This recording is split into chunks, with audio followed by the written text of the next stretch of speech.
My efforts to understand these connections led me to an incredible discovery.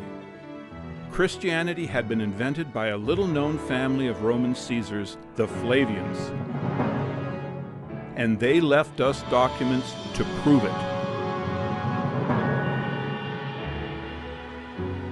The Flavians are not a household name, and yet it's the Flavians who completely reshaped the Roman Empire. In Rome, of course, there's the Colosseum, which is understood to be the best. We will show that the events of Jesus' ministry occur at the same location and in the same sequence as the events of Titus's military campaign that they represent.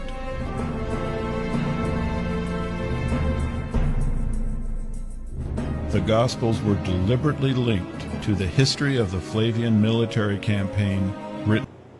I began studying the other two major works of the era, the New Testament and Wars of the Jews by Josephus, a Roman court historian who described the war between the Romans and the Jews in the first century. While reading these works side by side, I noticed an amazing connection between them. Certain events from the ministry of Jesus seem to closely parallel episodes from the military campaign of Roman Caesar Titus Flavius, a campaign which took Flavius Josephus. Josephus at this time begins writing the history of the war, and he records that Titus gave him the Jewish scripture. Josephus's histories have always been associated with the origins of Christianity. Time and again you can find parallels between what Josephus writes and what turns up in the Gospels. It's a powerful evidence of their true origin.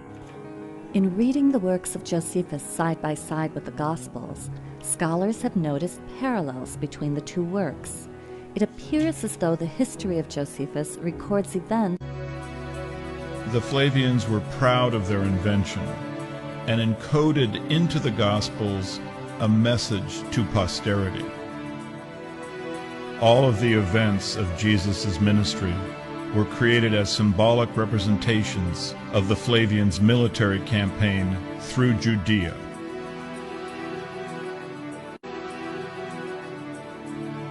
Jesus begins his ministry at the Sea of Galilee, where he tells his disciples that if they follow him, they will become fishers of men. That story was based on Titus's military victory at the Sea of Galilee, where he sank the Jews' fishing fleet and fished for men. If you don't stop worshiping the false god, Christ, Baal, that's who he is, right? Mammon, you can call him whatever, Lucifer. We know it's a false god because nobody was worshiping Christ in the Old Testament. Even though I couldn't see him or anything, it was like dark, I couldn't see anything. But I knew it was Jesus, and then I also knew I was getting left behind for following false prophets. So Jesus is coming, and next thing I know, all I did was hear a bunch of people yelling. And I looked around, the people that were around me, even outside, had disappeared. Everyone was up on it. It was a crowd of people. We heard this voice that said, "It's time." So as we all looked off into the distance, it was just this huge flame coming at us. We look up in the sky and it looked like meteors were like coming down, like shooting stars were just coming out of the sky. I could end up... Even though I couldn't see him or anything, it was like dark, I couldn't see anything. But I knew it was Jesus, and then I also knew I was getting left behind for following false prophets. If you don't stop worshiping the false god, Christ, Baal, that's who he is, right? Mammon, you can call him whatever, Lucifer. Those of you who have not reconciled that and have not come to that understanding, please know that your time is running out.